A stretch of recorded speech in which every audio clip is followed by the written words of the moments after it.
SpaceMobile podcast. We just basically come here from be seamless. Regardless of where you are, we don't want the user even to know that it's connected by satellite. Listen, the opportunity that we have is very, very, very large. All right, good evening, everyone.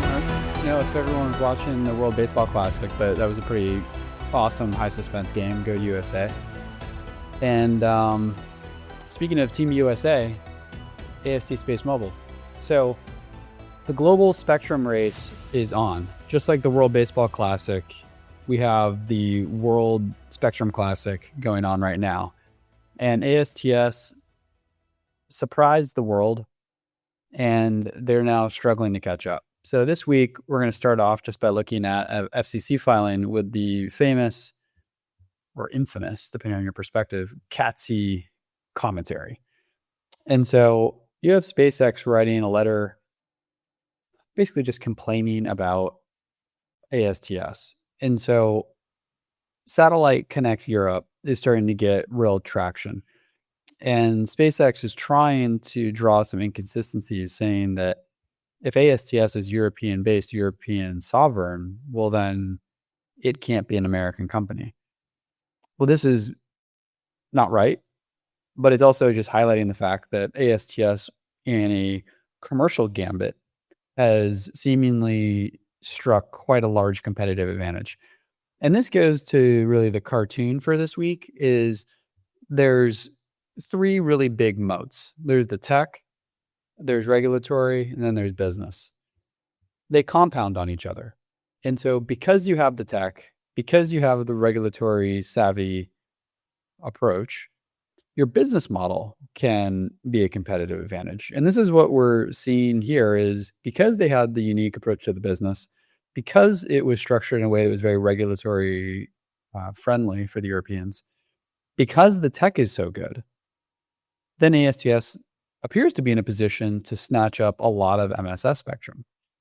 And we think, we being, the people that stay up all night talking about this thing, we think that ASTS is inserting itself into the IRIS squared project. There's some other things we found that suggest that that might be more true than we could have ever believed in terms of the types of partners they have. And it was in a public filing, but it wasn't obvious the company had intended it to be, so I won't mention it here. But you can see through some deep due diligence that there's multiple European angles and partners extending beyond MNOs in terms of how the company is pursuing this. And it is exciting because of the pathway to capture more spectrum.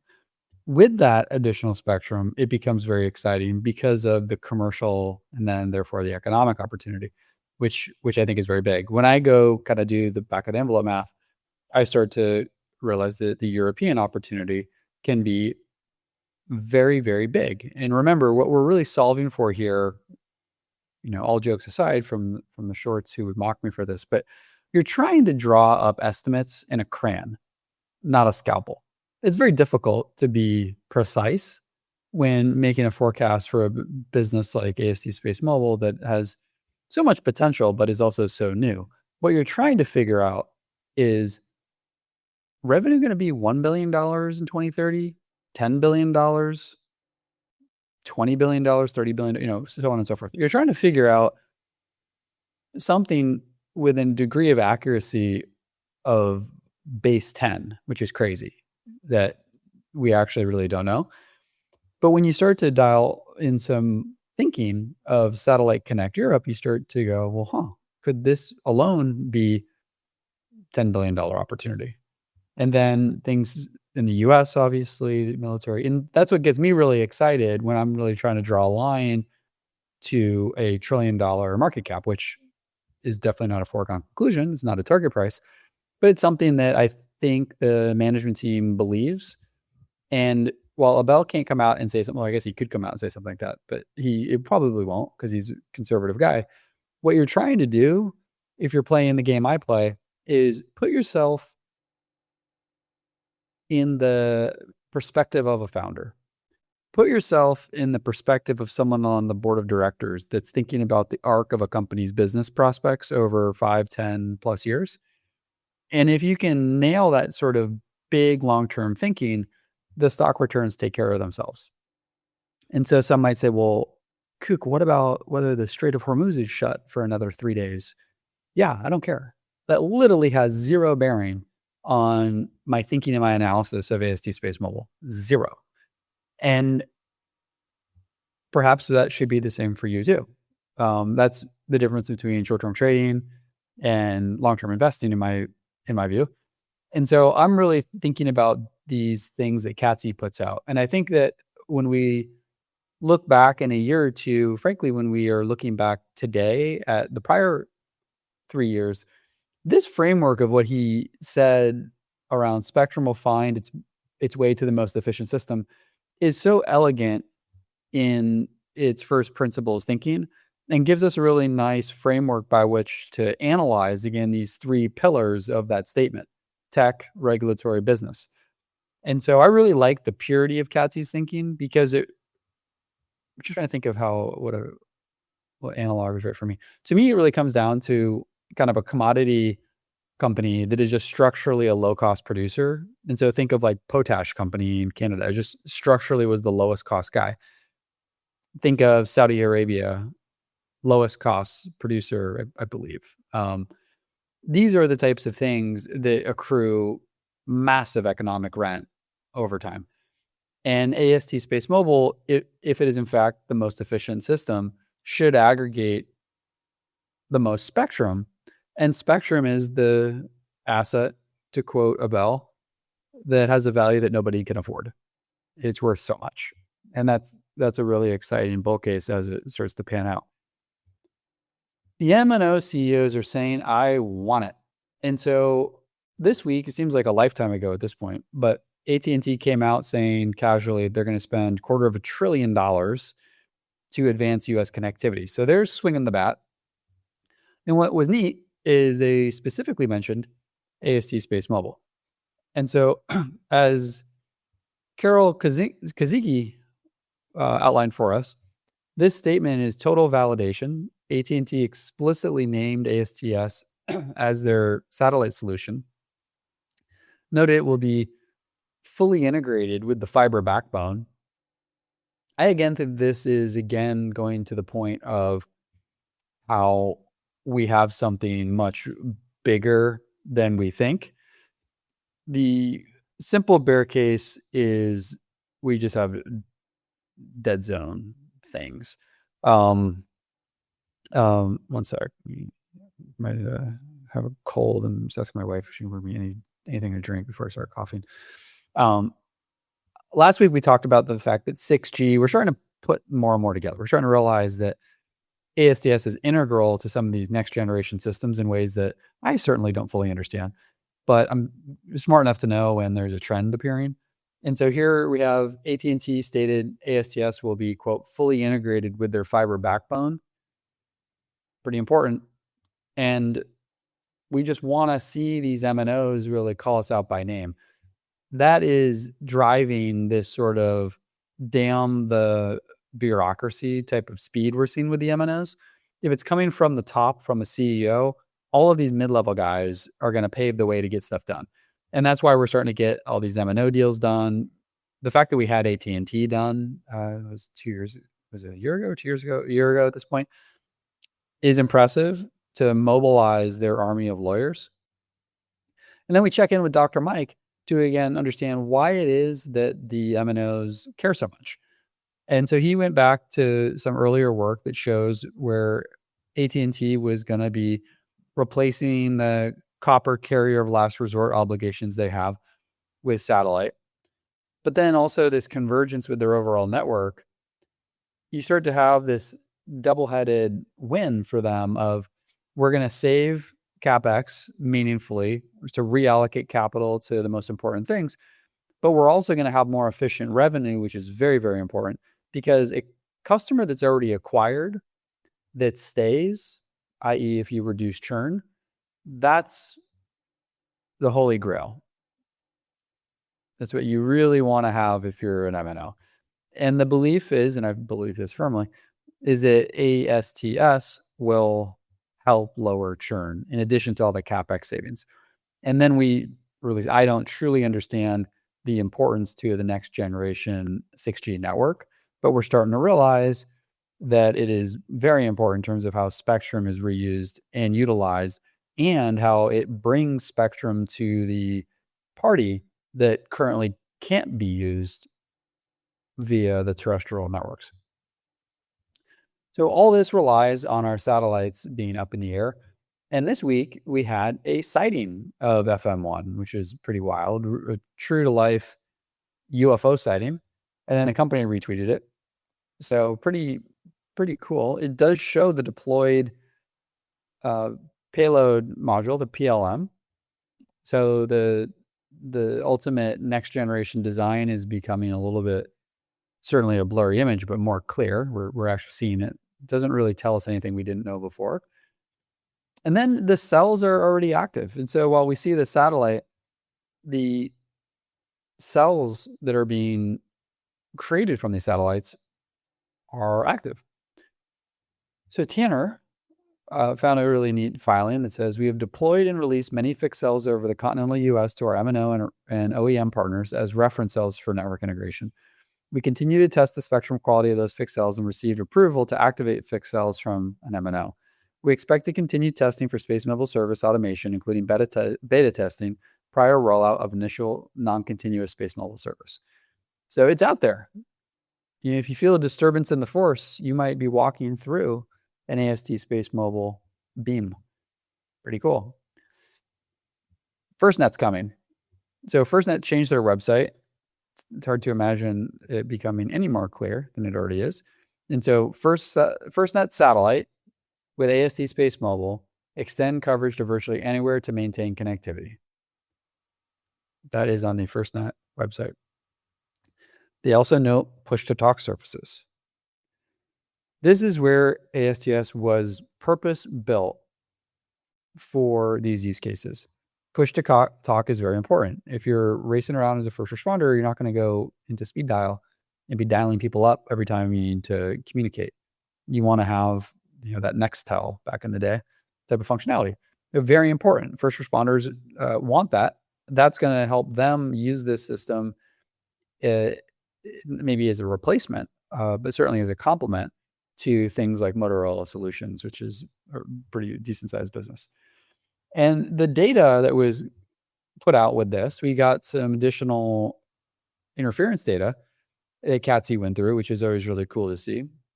And we can just see that we have an incredible ability to transmit RF signals without creating interference.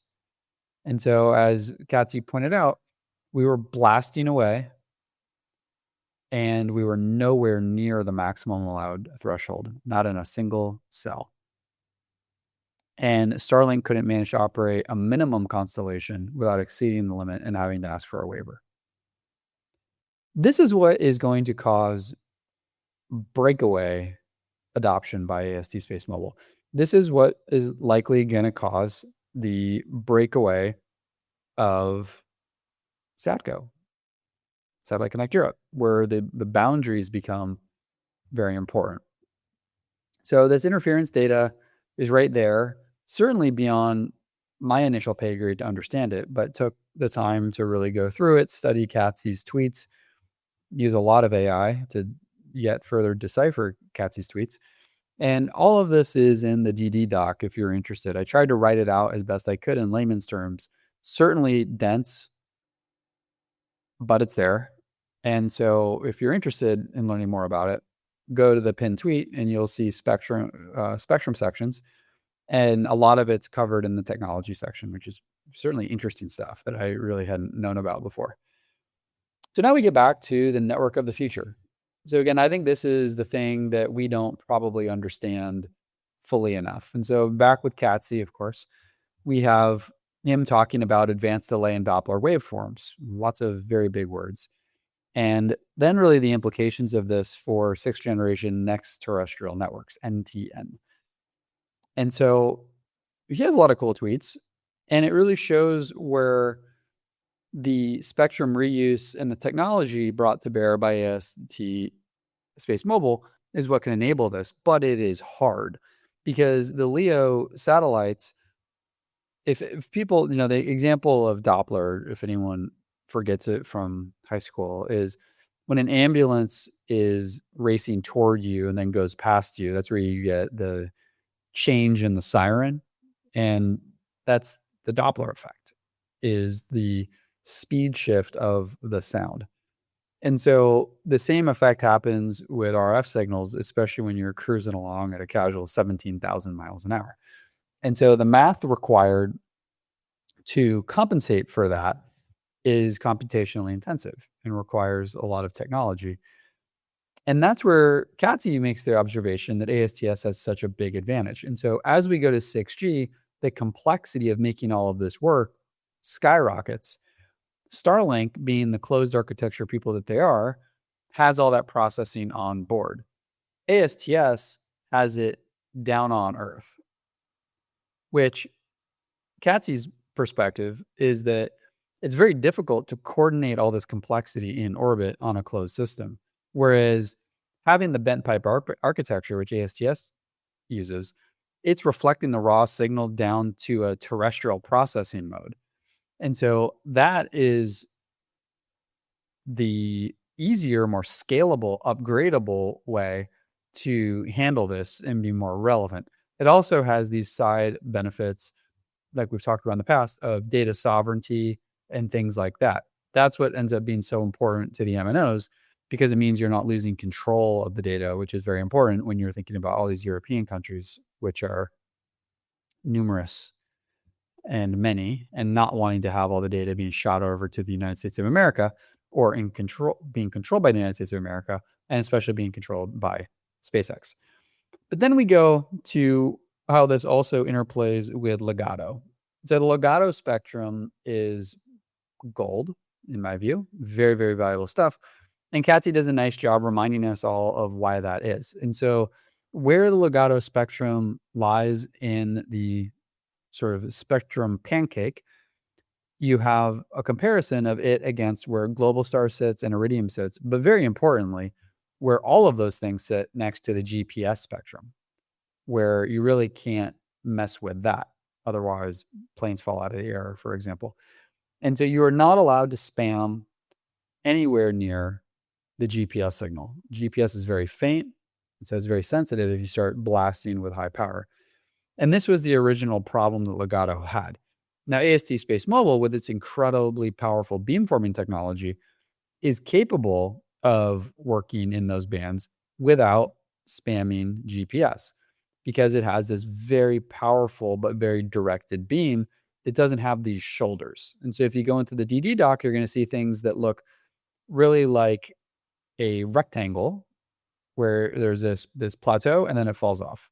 That's good, because if there were shoulders instead of the rectangle, those shoulders are emissions that are getting in adjacent spectrum bands, and that's bad. It muddles the signals. So CATSI goes through and notes his opinion that Globalstar can't work at all. Iridium, it's very difficult because it's closer and you need really good filters, and we can do it. So the top tier technology that we have means that we can use this spectrum where no one else could. And going back to the title cartoon, if you will, the spectrum that no one else could use the way we could use it ended up, abracadabra, owned by us. Spectrum flows to the most efficient system. Very exciting stuff. So we are now also waiting for SCS approval. This week showed some interesting little tidbits where Verizon withdrew. Oh, here's my drink coming. Thank you very much. Oh, actually, we might have a brief intermission. One sec. Let me just put this on mute real quick. Everyone's in for a surprise.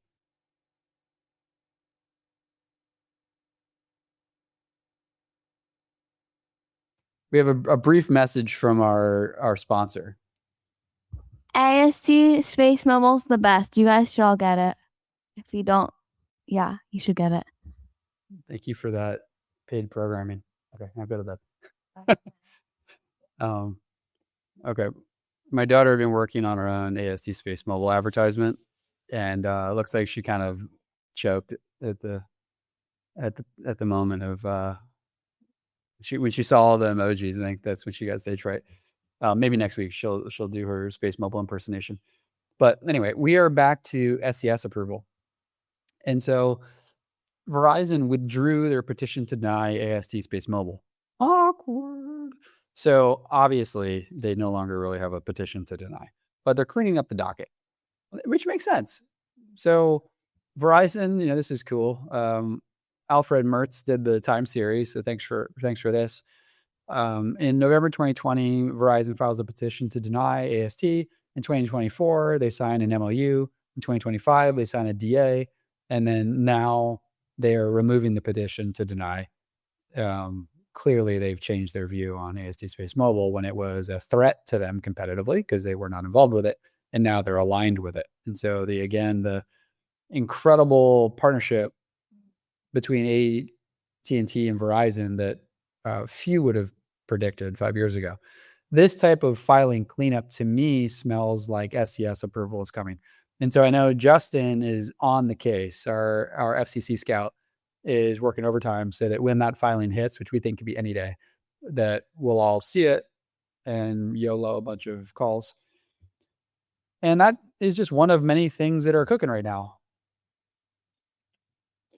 I need a drink of water. And Pan Man did a space shocker this week, going over all the things that are exciting. And so he talked about FirstNet, Japan joining Golden Dome, which we'll get to, the Starlink not being great, and things like that. And so he covered this, really kind of covered my own spaces before me, and is probably worth listening to. I didn't listen to it, but it's there if you want to hear what he had to say. And then what I always like to hear is what SpaceX has to say about us when it's positive. And so there was a Tigas call, which I had missed, even though I subscribed to Tigas. And SpaceX, a former product manager at SpaceX said, quote, "I know there's AST SpaceMobile who are gearing up to do some interesting things as well on the direct to cell side and the training side, et cetera." And so this was in the context of AI inference. Pretty cool if SpaceX is saying ASTS is about to do some really cool things on the AI side. So we'll stay tuned for that.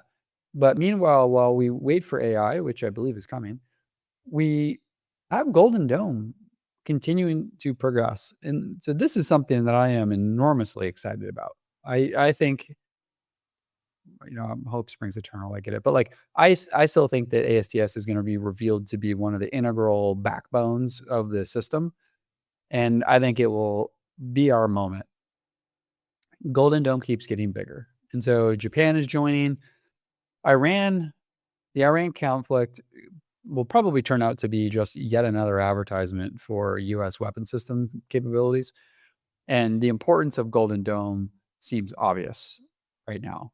And so the ability to track and take custody, in other words, to continue to track threats that are being aimed at your airspace, would appear to be a bull market. And then how you destroy those things is ever changing. So, obviously the current system we have is very expensive, and there's lots of things everyone can read on that in the Wall Street Journal every day. And Ukraine has different techniques, and maybe we'll have lasers. But at the end of the day, you got to see what's coming, and then you have to move all that data around so that then you can have some sort of kill capability against it. And I believe that ASTS is going to be in that tracking and custody and transport layer. And those are some pretty big markets. And more countries are joining, which is just more and more opportunity for this. But then we also just have the continued observations around the shortfalls of the GPS system. And I was fascinated to read more about Anduril this week. And so they're, really learned some hard lessons in Ukraine and made their systems not even use GPS anymore, just so that they weren't subject to such jamming. But Iran apparently switched from GPS-guided weapons to the Chinese network, et cetera. which is ironic if Iran was launching weapons using the US GPS system. It's like, thanks for nothing, guys. But the electronic warfare is very clearly front and center of this modern conflict. And I, again, believe that ASTS is also front and center of where the puck is going. So we have to watch these developments very carefully and try to get an understanding of not if, but in my view, when, and then really understanding the magnitude of it. The magnitude is a question we can ask around many markets. And so the analog we've talked about a lot, and this is where we have only 6 inches again posting a Tigas account, which is neat. We have the T-Mobile USA CEO saying that they really think of the D2C category as an insurance product, which is what my view was as well. Insurance is something that you hope not to use, so the frequency of needing it is low, but when you do need it, the magnitude is high. And for that, you're willing to bleed out premium to protect against your downside. And so the fear of lost connectivity when you most need it, in my view, is going to drive adoption because you just don't want to take the bet. And it depends on the pricing. And there's going to be a lot of tiers, I believe, of the service. And there's a lot to learn of how they do it. But having that early insight from T-Mobile, even with the crappy service that they launched, is pretty useful. And I'm going to skip one tweet ahead because it makes more sense now that I'm reading it. But we have the price discovery coming out on this sort of each day. And so One New Zealand is coming out showing that it's going to be $20 a month. I'm assuming this is in New Zealand dollars. So that's going to be more like 12 to 15 US a month. But then and that's for satellite data. And then there's going to be satellite text, which is going to be 5 New Zealand a month. Pretty big numbers for a pretty basic service. And that's setting some expectations for us on where a premium broadband service should stack out. But then the TAM is always just something that I think evolves. And I've talked many a time about ASTS as a platform where it's very difficult in life to write all the problem statements because people have different lived experiences. And I know the ways in which I would use a service like this are usually pretty kooky, but important to me. And they're very different from probably how a lot of other people would use it. So look no further. We have guys on snowmobiles rigging up Starlinks to get connectivity in the middle of Montana. And Starlink retweeted this, just showing that you can get fast, reliable internet even in the most extreme and remote locations. Well, okay, hooking up a satellite dish to your snowmobile is taking up some valuable real estate. That's a lot of equipment. And you got to have power and yada da da. So when you start to get this just on your basic phone, that's going to be better. And there's some need state sufficiently large that Starlink felt compelled to show that to the world to give other people ideas on how they too could benefit from connectivity. This is the type of market too that I would point out where even though it's niche, although I say that, and whenever I go visit some people in the winter, everyone's snowmobiling, so it's not that small of a market. These are high value markets because these are for enthusiasts that are trying to solve a very important problem statement that they have. And that's where these tiered packages, where you start to segment your demand, could end up being pretty interesting as ASTS starts to roll out the service with limited capacity. One sec. The SpaceX IPO continues to just seem to snowball on itself like a snowmobile falling off a mountain. And so not only is their IPO going to be massive, but now it looks like they're going to get a hack to get into the S&P earlier than expected, which is pretty neat. So I'm just going to mute real quick, like off.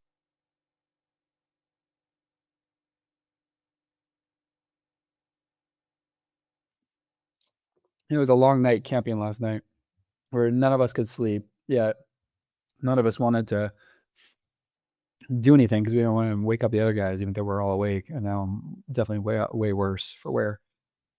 We also had the bear thesis come out. I posted it just because these guys are insufferable, and you can read it for yourself from Stuart.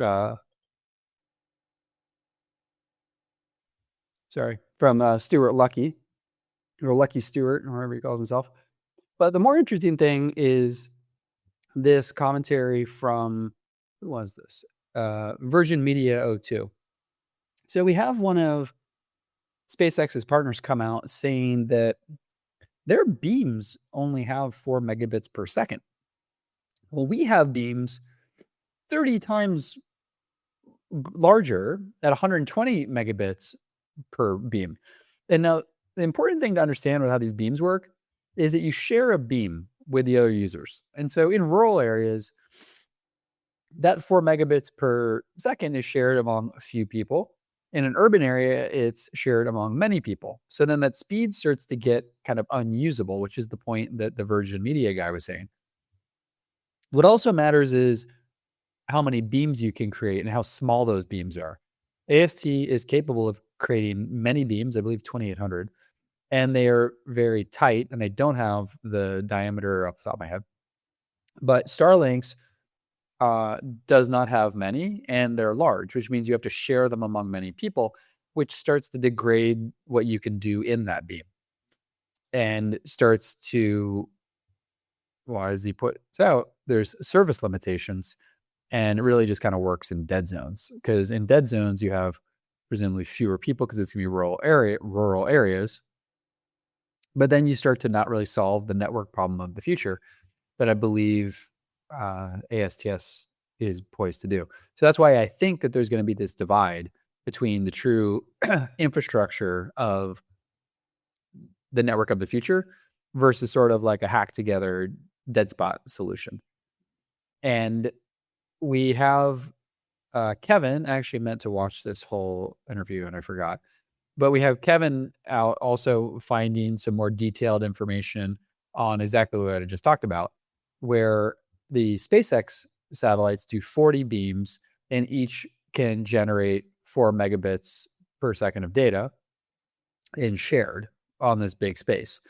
And again, the ASTS is able to do 120 megabits in its beam and generate way more beams. It's going to be all constrained by the processing capacity of the satellite. And so even though it's capable, ASTS is capable of producing, I believe, again, 2,800 beams, you're not going to fire all those at the same time because you're going to be bandwidth processing constrained at the satellite level. And that's where things like the ASIC come into play, where you can just have more bandwidth processing capacity. I've always thought about that as really the critical path item, which is a proxy in itself for power generation.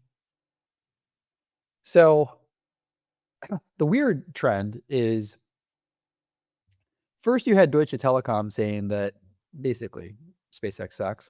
And now you have O2 saying kind of the same thing. It's almost like the people who signed up for the system are arriving at the same conclusion and now looking over to see what the other guys can bring to the table. As much as people always thought that there was going to be this big defection event to SpaceX, it's starting to look like it will go the other way. And imagine the shock to the market if ASTS not only delivers what they said they were going to do, which we all believe is good for some crazy stock price.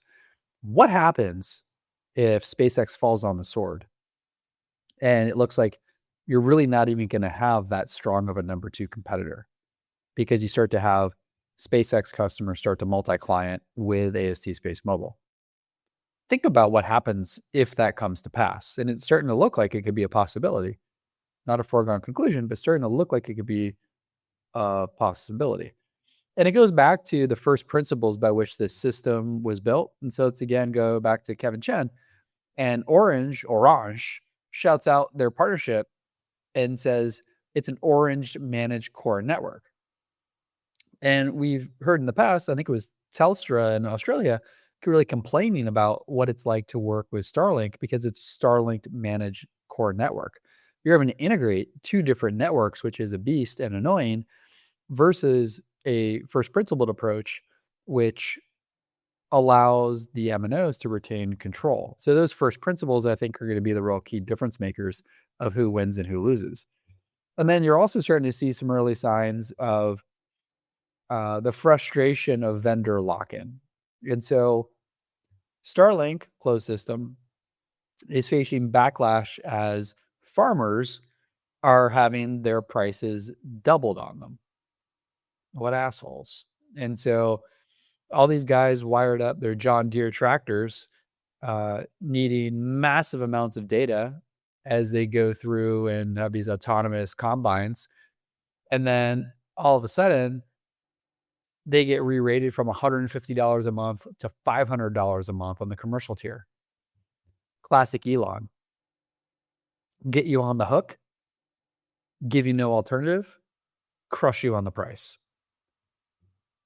And then we also have pilots worried about the same thing. I thought it had that link. Maybe I lost it. But there was another article about pilots complaining about that as well. And so people are going to see this trend. And that's why the MNOs want a standards-based solution with someone that's less predatory. And the ironic part is SpaceX actually needs the help of others to pursue its gambit. And so right now it can work on the borrowed spectrum of its partners. But as it seeks to implement the EchoStar spectrum, it needs the chip manufacturers and the modem makers to integrate those radio frequencies. Current phones don't support them. And so it will be really interesting to see how that goes down. Right now, SpaceX is locked out of the garden, and reason would stand that they will get integrated, but just how quickly and how cooperative are those players going to be at letting the wolf into the henhouse? And then you also just have governments continuing to crack down. And so Kenya is reviewing the Starlink partnership because of interference issues. So more of the same.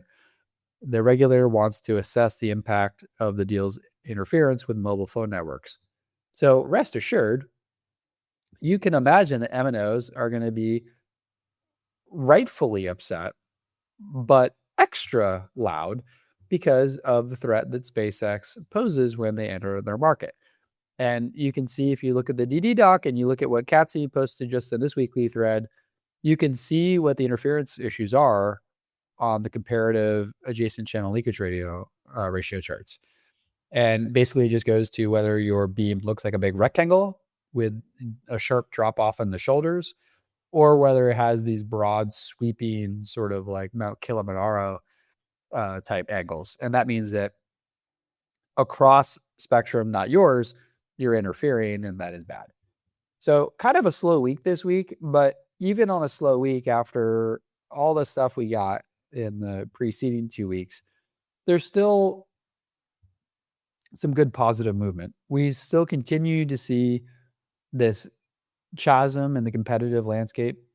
We're seeing our biggest partners dial us into some of their biggest plans. We're literally seeing the satellite. And we're having some clues drop in the regulatory dockets that show that we're inching ahead. And on any given day, we might expect our SCS approval. And it's very possible this week, certainly by next week, we're going to have some more visibility on the FM2 launch, because we're going to have New Glenn 3 hot fire, or do its static fire. And then once, assuming that's successful, then they'll be able to solidify a launch date, which will be the beginning of hopefully a faster go forward cadence of more launches. Because now what we've learned is that one of the critical path items was getting the stacking engineering. So basically how the satellites stack on top of each other, getting that certified and down pat. There's a lot of weight when you're starting to stack 6 to 8 of these satellites. So it's always something as you're doing this for the first time. But once you knock it out, then it's not a delay in the future. And that's always important. We seem to be moving at a increasingly fast rate in the right direction. So thank you everyone for joining me. I will talk to everyone next week. Thanks for listening to the AST SpaceMobile podcast. If you enjoyed this episode and you'd like to help support the podcast, please share it with others, post about it on social media, or leave a rating and review. To catch all the latest news about AST SpaceMobile, make sure to subscribe. Thanks again, and I'll see you next time. We're doing something very, very big. And I think with this technology, we can really affect billion lives. AST SpaceMobile is the only company that has proven technology to deliver cellular broadband connectivity directly from space to your everyday smartphone. People will just basically turn their phone and be seamless. Regardless of where you are, we don't want the user even to know that it's connected by satellite. Our role is to bring this into reality, always in partnership with the MNOs.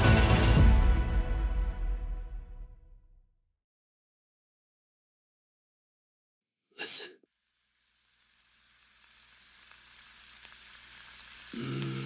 Waffles.